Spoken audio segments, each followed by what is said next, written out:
नमस्कार, बाखबर में आपका स्वागत है। मैं हूं राघवेंद्र सिंह। बाखबर में आज हम बात करेंगे मध्य प्रदेश भाजपा के बारे में। दरअसल 2 दिन पुरानी बात है कि मध्य प्रदेश भाजपा ने 39 सीटों पर अपने प्रत्याशी घोषित कर दिए। अब यहां से शुरू होती है कहानी डैमेज कंट्रोल की। तो कैसे होगा भाजपा में बगावत का डैमेज कंट्रोल? दरअसल यही एक तरह से भाजपा का लिटमस टेस्ट है कि उसका जो प्रबंधन है वो कितना कारगर है और कितना कमज़ोर है। ये इसलिए भी ज़रूरी है क्योंकि मध्य प्रदेश की कमान संभाल ली है केंद्रीय गृह मंत्री अमित शाह ने, और उनके साथ काम कर रहे हैं केंद्रीय मंत्री नरेंद्र सिंह तोमर, जो मध्य प्रदेश भाजपा के 2 बार के अध्यक्ष हैं और जिनकी अध्यक्षता में भाजपा ने मध्य प्रदेश में 2 बार सरकार बनाई। देर से सही, लेकिन नरेंद्र सिंह तोमर की चुनाव समिति के संयुक्त रूप में वापसी हुई है और ये वापसी भाजपा के पुराने कार्यकर्ताओं में उम्मीद जगाती है। यहीं से शुरू होती है नरेंद्र सिंह तोमर के साथ भाजपा के पुराने कार्यकर्ताओं की उम्मीद, क्योंकि अगर पुराना कार्यकर्ता संतुष्ट है तो बगावत को काफ़ी हद तक नियंत्रित किया जा सकता है। ये जो 39 सीटों में से लगभग 12 सीटों पर भाजपा में बगावत है। हारी हुई सीटें 39 जिनमें प्रत्याशी घोषित किए गए हैं और 12 से 15 सीट ऐसी जहां विरोध के स्वर आ रहे हैं। ये विरोध के स्वर जो हैं, अगर मैनेजमेंट अच्छा रहा, पुराने कार्यकर्ताओं की पूछ परख की गई तो ये ठीक से कंट्रोल हो पाएगा, और नहीं तो 190 सीटों पर क्या होगा इसका अंदाज़ा लगा सकते हैं। आज इसी पर विस्तार से बात। 39 सीटों पर भाजपा की बगावत, असंतोष को रोकना भाजपा का लिटमस टेस्ट है। अगर अभी सब कुछ ठीक रहा तो फिर 190 सीटों पर काफ़ी कुछ स्थिति ठीक रहेगी और बीजेपी ठीक से चुनाव लड़ पाएगी। आज की चर्चा में हमारे साथ स्टूडियो में मौजूद है हमारे वरिष्ठ पत्रकार साथी योगीराज योगेश जी।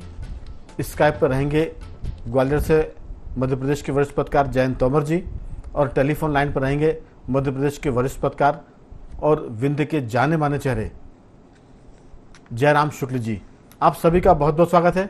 चर्चा की शुरुआत के पहले जहां जहां से बगावत की खबरें आ रही हैं, जहां जहां से विरोध के स्वर फूटे हैं, पहले सुन लेते वहां के भाजपा नेताओं के बाइट, उनके विचार, और फिर करेंगे चर्चा की शुरुआत।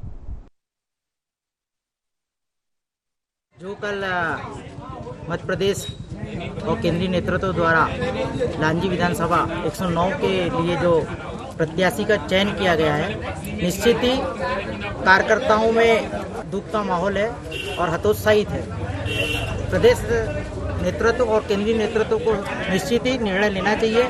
आज एक ऐसे व्यक्ति को टिकट दी गई है जो अभी वर्तमान में भी बीजेपी का प्राथमिक सदस्य नहीं है, और वह कल तक के आप पार्टी में रह के हमारे प्रदेश नेतृत्व को, केंद्रीय नेतृत्व को कोसते रहा है और भारतीय जनता पार्टी को उसने कोसा है। मेरा प्रदेश नेतृत्व से, केंद्रीय नेतृत्व से निवेदन है कि हम सभी पार्टी के विधानसभा लांजी किन्नापुर क्षेत्र के सभी बूथ अध्यक्ष, बीएलए महामंत्री और सभी प्रभारी, सभी की भावनाओं को ध्यान में रख के यह निर्णय जल्द से जल्द बदला जाए।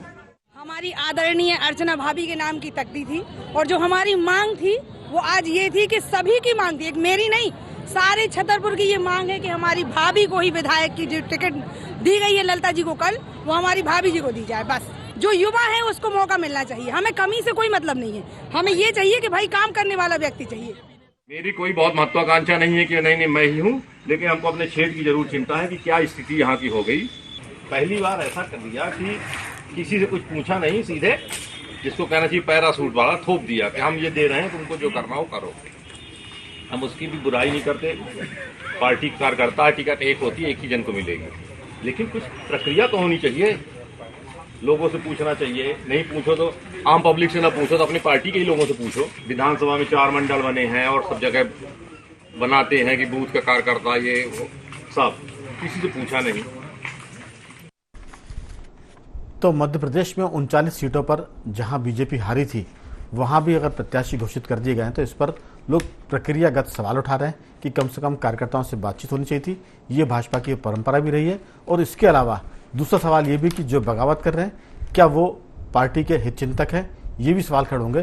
तो बहुत सारी बातें जिस पर पार्टी विचार करेगी, और इसमें खासतौर से नरेंद्र सिंह तोमर की प्रतिष्ठा भी दांव पर है, क्योंकि उन्हें एक तरह से मध्य प्रदेश में अमित शाह के बाद नंबर 2 माना गया है, और अगर वो इस मामले में सफल होते हैं तो एक बार उनका फिर कद बढ़ेगा और मध्य प्रदेश के साथ साथ दिल्ली में भी उनकी पूछ परख पहले से ज़्यादा होगी। विस्तार से बात करेंगे, चर्चा करेंगे। स्टूडियो में मौजूद है हमारे वरिष्ठ पत्रकार साथी योगीराज योगेश जी, टेलीफोन लाइन पर है जयराम शुक्ल जी और ग्वालियर से है जयंत तोमर जी। आप सभी का बहुत बहुत स्वागत है। चर्चा की शुरुआत जयराम जी, आपसे मेरी आवाज सुन पा रहे हैं? आ रही? जयराम जी मेरी आवाज सुन पा रहे हैं? बिल्कुल बिल्कुल, मेरी आवाज पहुंच रही? जी आ रही है। दरअसल मामला चाहे चंबल का हो, बुंदेलखंड का हो, विंध्य का हो, बीजेपी में पिछले 5-7 सालों की बात करें तो असंतोष काफी पहले से उसकी खदबदाहट हो रही थी, लेकिन कहा जा रहा था कि चुनाव आते आते सब ठीक हो जाएगा। लेकिन जो बीजेपी में नए और पुराने कार्यकर्ताओं का मामला था वो भी असंतोष की बड़ी वजह था। और ऐसे में उस खाई को पाटे बगैर अगर आप आगे बढ़ाएंगे तो जाहिर है कि वो खाई को पार करना होगा। आपको लगता है कि चाहे मामला मुरैना की सुमावली का हो, सतना के चित्रकूट का हो, या छतरपुर का मामला हो, या इसके बाद हम गोहद की बात करें, बालाघाट की बात करें, महाराजपुर की बात करें, सोनकच्छ सागर बंडा की बात करें, तो ऐसे लगभग एक दर्जन ऐसी सीटें हैं जहां बीजेपी में असंतोष की बात हो रही है। जयराम जी, असंतोष होना कोई नई बात नहीं है, लेकिन अगर ये असंतोष बगावत में बदलेगा तो वहीं से शुरू होता है भाजपा का चुनावी प्रबंधन। आपकी राय, ये 39 सीटें अगर काबू में आती हैं तो ऐसा माना जाएगा कि फिर आप 190 सीटों के आसपास जो टिकट बांटने वाले हैं वहां स्थिति आपके काबू में रहेगी। ये एक तरह से अमित शाह का भी टेस्ट है मध्य प्रदेश में। आपकी राय, क्या लगता है, क्या ये बगावत असंतोष का शमन होगा या ये आगे बढ़ेगा? ये स्ट्रेटजिक स्टेप है भारतीय जनता पार्टी का जी, क्योंकि जहाँ पे टिकट घोषित की गई है वहाँ पाने को कुछ नहीं है, मतलब खोने को कुछ नहीं है, पाने को ही है। लंबे मार्जिन से भारतीय जनता पार्टी इन सीटों में जहाँ घोषित की गई है हारी है। एक तरीके से ये प्रतिक्रिया पाने के लिए, मतलब जो प्रक्रियाएं हो रही इसका अनुमान पार्टी में टिकट बांटने में निश्चित रहा होगा कि इस तरीके की प्रक्रियाएं आएंगी। अब जब इस तरीके की प्रक्रियाएं आएंगी तो इनको कैसे सॉर्ट आउट किया जाएगा, इसको वो करने के लिए कुल मिला के ये एक बड़ा स्ट्रेटेजिक गेम है भारतीय जनता पार्टी का। और जो टिकट घोषित की गई हैं, आप यकीन मानिए कि ये अंतिम नहीं है। इसके बाद जो रिएक्शंस आएंगे, जो प्रतिक्रियाएं आएंगी जहां टिकट घोषित की गई हैं, तो उसके आधार पे एक फाइनल सूची फिर आएगी। आप देखते हैं कि भारतीय जनता पार्टी में भी या हर पार्टी में भी 24 घंटे पहले जब वो बी फॉर्म होता है ना, वो 24 घंटे पहले बदल जाता है। कभी कभी तो नामांकन का विड्रावल के 1 घंटे और आधे घंटे में भी बदल जाते हैं जी। तो ये कोई अंतिम टिकट है ऐसा मान के नहीं चलना चाहिए। ये एक तरीके से टेस्ट है। ये मतलब एक ठहरे हुए पानी में एक पत्थर फेंकना है कि देखें हलचल कैसे और कितनी उभर के आती है।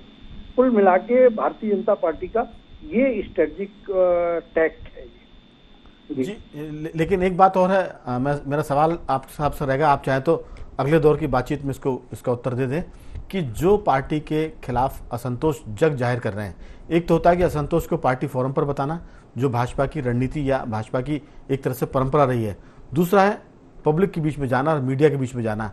क्या ऐसे लोग पार्टी के शुभचिंतक हैं? टिकट नहीं मिलेगा तो पार्टी के साथ बगावत करेंगे और टिकट मिलेगा तो फिर वो पार्टी के प्रति वफादार रहेंगे। इस बारे में पार्टी को तय करना पड़ेगा। एक सवाल और निकल कर आया इस पूरी चर्चा में, वो ये कि टिकट घोषित करने के पहले पार्टी ने जो पार्टी की प्रक्रिया होती है उसका पालन नहीं किया है, प्रोसेस पे सवाल उठा रहे हैं। ये भी एक मुझे लगता है कि गंभीर और चिंताजनक मामला है। कई बार रायशुमारी होती है, चुनाव समिति की बैठक होती है, उसमें नाम आते हैं, बाकायदा फिर वो चुनाव समिति के नाम संसदीय बोर्ड के पास जाते हैं और फिर संसदीय बोर्ड उसकी घोषणा करता है। ये एक तरह की आमतौर पर परंपरा है, लेकिन 39 सीटों की जो प्रत्याशी घोषित हुए उसमें इस परंपरा का पालन नहीं किया गया। कहीं ना कहीं ये भी एक असंतोष की वजह है। लोग कह रहे हैं कि हमसे कम से कम पूछ तो लेते। भाजपा के भीतर ये बड़ी बात है कि आपने हमको पूछा ही नहीं और घोषित कर दिया। कहा जाता है कि अगर पूछ लेते हैं तो चर्चा होती है और चर्चा के बाद जो निर्णय होता है उस निर्णय में फिर सबकी सहभागिता होती है।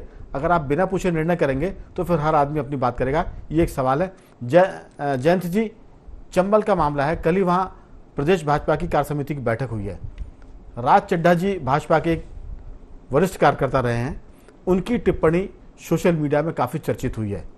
जवाब में एक कार्यकर्ता ने उनसे कहा है सोशल मीडिया में कि मैंने तो आपको रात को फ़ोन किया था कि आप उस बैठक में आए। उसके जवाब में जो उन्होंने लिखा है मैं उसको पढ़कर सुना दूं, वो भाजपा के कार्यकर्ताओं की एक तरह से प्रतिक्रिया है।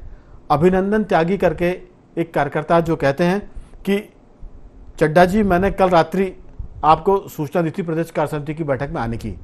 इस पर चड्ढा कहते हैं कि कल रात्रि 10 बजे तुम्हारा फ़ोन आया था, लेकिन तुम जिलाध्यक्ष कब से हो गए ज्ञात नहीं। पूरी कार्य समिति और पदाधिकारियों में से कोई इस योग्य नहीं था कि मुझ अकिंचन से बात कर सके। मैं तुम्हें जानता भी नहीं। तुमसे जूनियर कोई नहीं मिला उन्हें, जिनके लिए कभी मैं सब कुछ था। समय कभी एक सा नहीं रहता है। जिन्होंने अकारण 7 वर्ष मुझे मां समान मेरी पार्टी से दूर रखा, उनमें साहस नहीं है शायद मुझसे नज़र मिलाने का। ऐसे ही करेंगे संगठन। वरिष्ठ जन का असम्मान करने वाले दल को कहाँ लेकर जा रहे हैं, सब देख रहे हैं। उन्होंने आखिरी में कहा है कि ईश्वर उन्हें सद्बुद्धि दे। मेरे ही पहचानने में भूल हो गई कौन क्या है। ये एक कार्यकर्ता की बात है जो भाजपा के कार्यकर्ता के भीतर के चरित्र को उजागर करता है। राज चड्ढा उसके एक तरह से प्रतिनिधि के रूप में बात कर रहे हैं सोशल मीडिया पर। सवाल यही है जयंती जी, लोग नरेंद्र तोमर जी के मध्य प्रदेश में आने से ये उम्मीद कर रहे हैं कि जो पुराने कार्यकर्ता उनके सम्मान की वापसी होगी और उनकी पूछ परख बढ़ेगी, और वही पूछ परख बढ़ने पर पुराना कार्यकर्ता नए कार्यकर्ताओं को समझाएगा, नियंत्रित करेगा और पार्टी के पक्ष में काम करेगा। आपकी राय?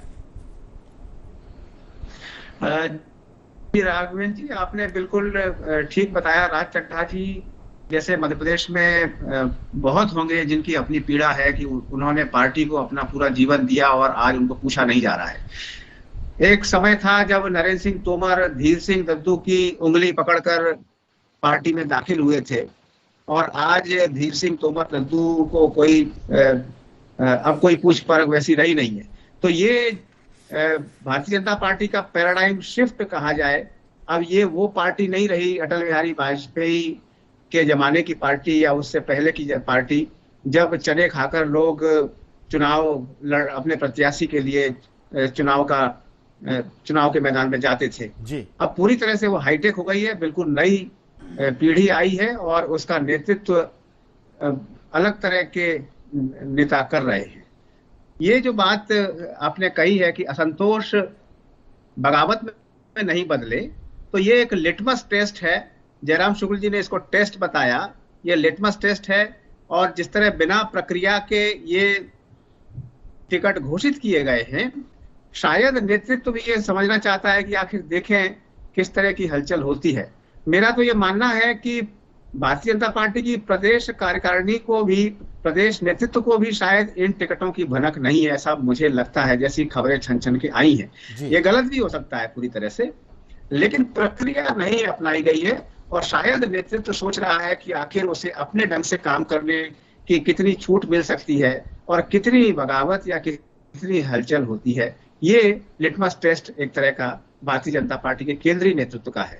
जी बिल्कुल, ये लिटमस टेस्ट तो हो सकता है, लेकिन प्रक्रिया के पालन नहीं करने से पूरा सिस्टम ही कोलैप्स हो जाता है।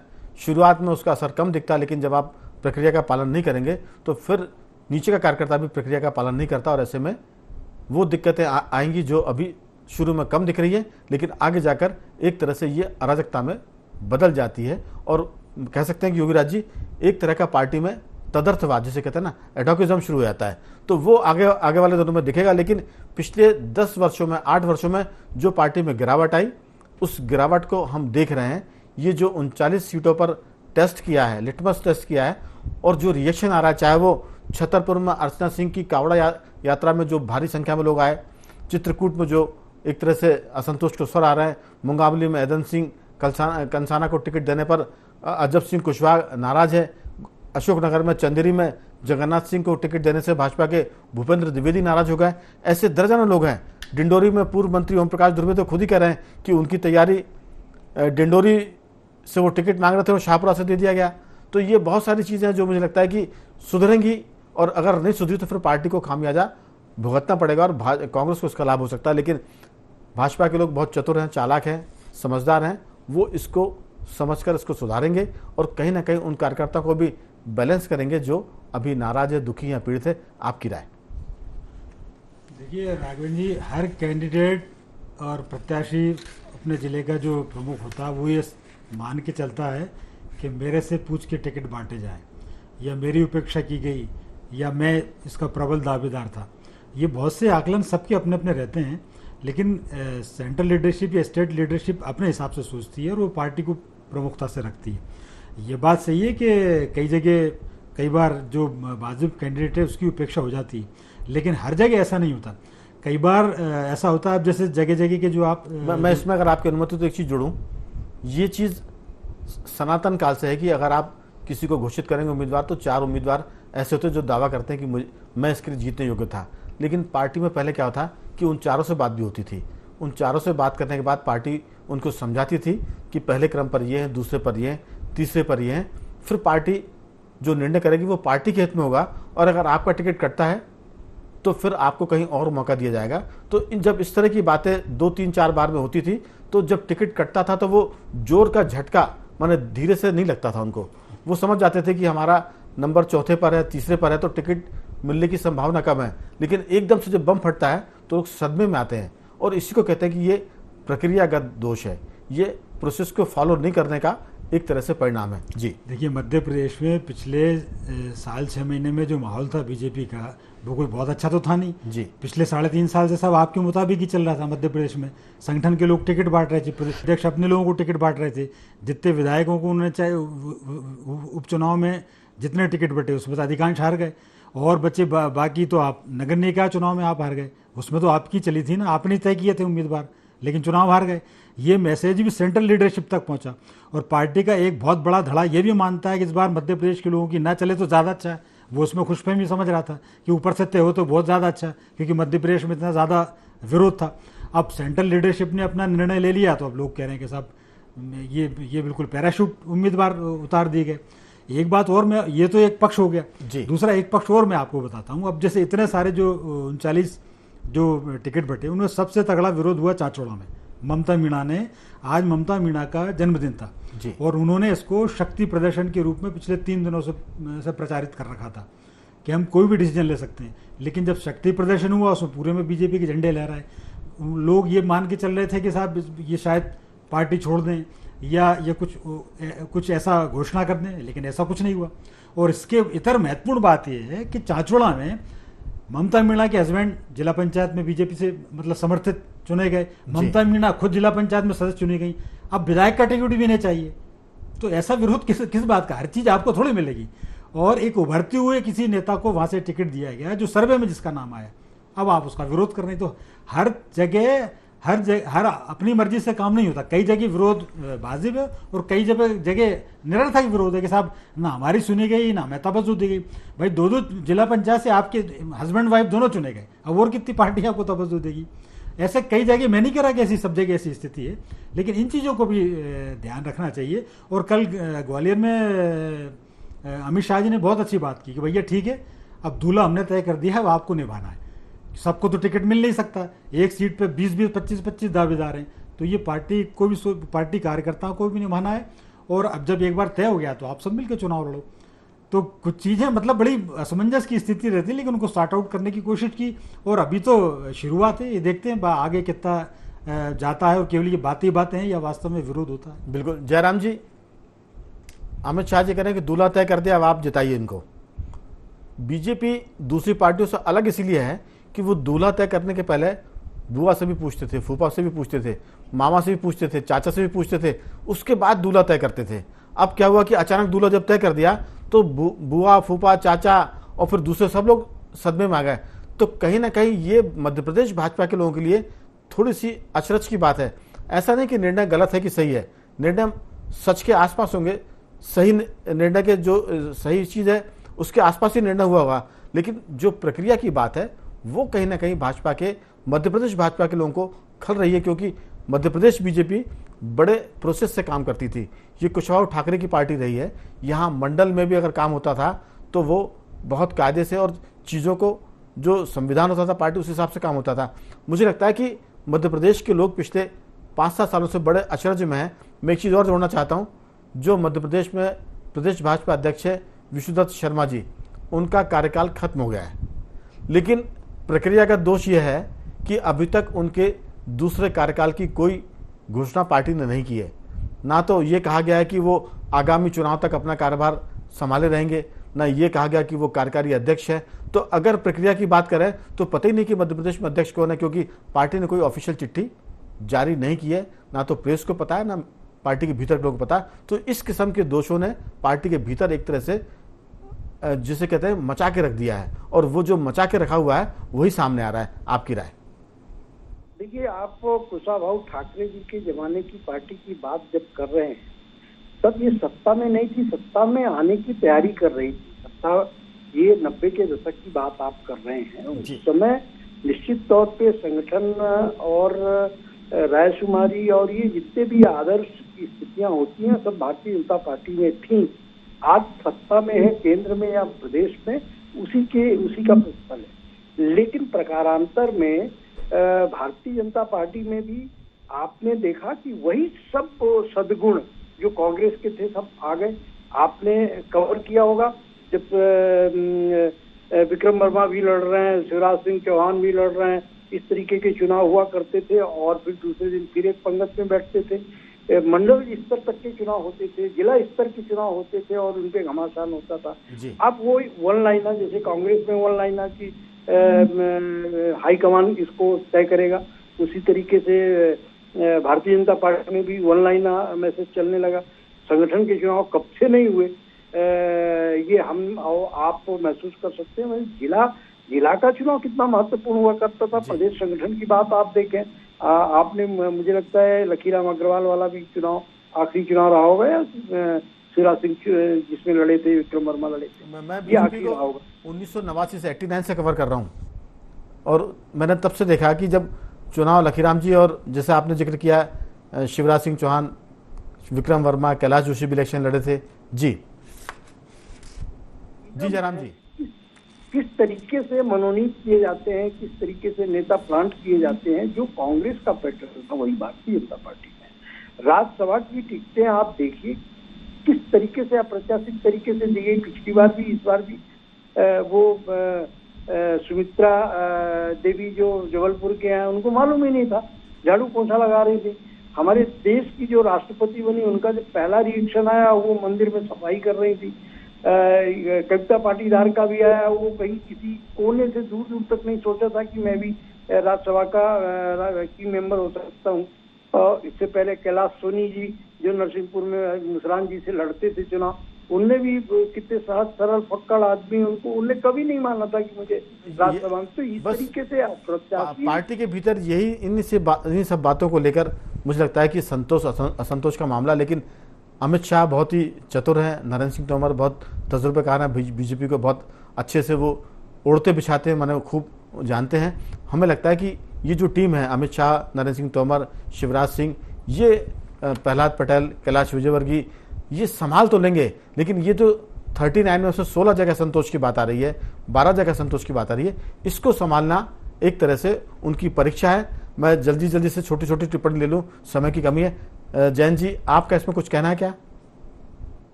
ये 39 जगह में से 16 जगह पे अगर असंतोष है, तो यही अनुपात अगर बाकी सभी विधानसभा सीटों पर अगर इसी तरह का संतोष रहा, तो फिर भारतीय जनता पार्टी को सोचना पड़ेगा। लेकिन मुझे लगता है कि गुजरात में जिस तरह से मंत्रिमंडल रातों रात बदल दिया, उसी प्रक्रिया पे ले जाने का एक प्रयास है। देखिए, ये मध्य प्रदेश है, गुजरात का प्रयोग यहाँ कभी नहीं हो सकता, और उसमें बहुत लेट हो गए हैं। अब करने को कुछ भी कर लें तो फिर वो एक तरह से बहुत उसके परिणाम अच्छे बुरे दोनों आ सकते हैं। आपकी बहुत छोटी सी टिप्पणी योगीराज जी। राघवेंद्र जी, इस बहाने पार्टी ने एक कम से कम ये मैसेज देने की कोशिश जरूर की है कि इस बार ना उम्र का बंधन है, ना जाति का बंधन है, सबको टिकट मिलेगा। सब आशा से भरे हुए हैं कि न 70 का पार का, सारे फार्मूले जो हैं अनफिट हो गए हैं, केवल विनिंग कैंडिडेट इस बार पार्टी को चाहिए। बिल्कुल कह सकते हैं कि बीजेपी ने जो टेस्ट किया है 39 सीटों में, वो देख रही कि बगावत कहाँ तक जाती है। और फिर जो वफादारी की बात कर रहे हैं, सिर्फ टिकट ना मिलने से अगर बगावत करेंगे तो पार्टी उनके बारे में भी तय करेगी कि आपको टिकट नहीं मिला तो आप बागी हो गए, तो आगे फिर कैसे पार्टी के साथ चल पाएंगे। बहुत से मौके आते हैं खोने के और पाने के। तो ये सब चीज़ें हैं, कार्यकर्ता भी टेस्ट पर है, कसौटी पर है, और नेतृत्व भी। तो मैं तीनों मेहमानों का धन्यवाद करूंगा। जयराम जी आपका धन्यवाद, जैन जी आपका बहुत बहुत धन्यवाद और युगराज जी आपका बहुत बहुत साधुवाद कि आपने चर्चा में से लिया। बखबर में आज सिर्फ इतना ही। भाजपा का कैसे होगा डैमेज कंट्रोल, ये आने वाले दिनों में जैसे ही कंट्रोल की स्थिति बनेगी हम दोबारा आपसे चर्चा करेंगे। बने रहिए हमारे साथ और देखते रहिए IND24।